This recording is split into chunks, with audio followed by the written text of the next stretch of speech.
మన సబ్స్క్రైబర్స్ అయితే బాయ్ చెప్తున్నారు. ఈ రోజు Guntur famous hotel Subhani biryani point కి అయితే వచ్చేసాం. మేమైతే విజయవాడ నుంచి వచ్చాం. దగ్గర దగ్గర 44 కిలోమీటర్స్ స్కూటీ మీద ప్రయాణించాం. ఇక్కడ స్టార్టింగ్ ఎంట్రన్స్ లో టోకన్స్ అయితే ఉంటాయి ఫుడ్ కోసం. మీరు తీసుకొని లోపలికి వెళ్ళాలి. ఇక్కడైతే మన మెన్యూ అయితే కనిపిస్తుంది.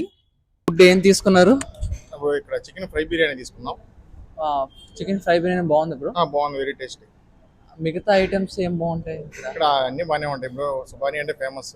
ఆ, మీరు లోకల్ గుంటూరు గుంటూరు వస్తూనే ఉంటాం. వస్తున్నా ఉంటారా? మన సబ్స్క్రైబర్ మాటల్లో విన్నారు కదా, ఇక్కడ ఫుడ్ అయితే చాలా అంటే చాలా బాగుంటది. కానీ మేము రావడం లేట్ అయిపోయాం. అందుకే మటన్ దమ్ బిర్యానీ ఇంకా చికెన్ దమ్ బిర్యానీ అయితే మిస్ అయిపోయాం. అందుకే చికెన్ ఫ్రై బిర్యానీ అయితే తీసుకున్నాం. ఇద్దరికి పర్ఫెక్ట్ గా సరిపోతుంది. వీళ్ళు బిర్యానీ సెపరేట్, ఇంకా చికెన్ ఫ్రై కర్రీ అయితే సెపరేట్ గా తెచ్చారు. వీళ్ళు గోంగూర పచ్చడి అయితే బాబోయ్ సూపర్ ఉంది. ఇంకా కట్ట నేను తిన్న ఐటమ్స్ అయితే బుర్రపోడు అమోఘంగా ఉన్నాయి. ఇక్కడ ఎంప్లాయ్ తో స్పెషల్ వీడియోగా ఉంది, రేపు రిలీజ్ చేస్తున్నాం, ఖచ్చితంగా చూడండి. మీరు కానీ గుంటూరు వస్తే సుబానీ హోటల్ మాత్రం మిస్ అవ్వకండి. Like, share and follow.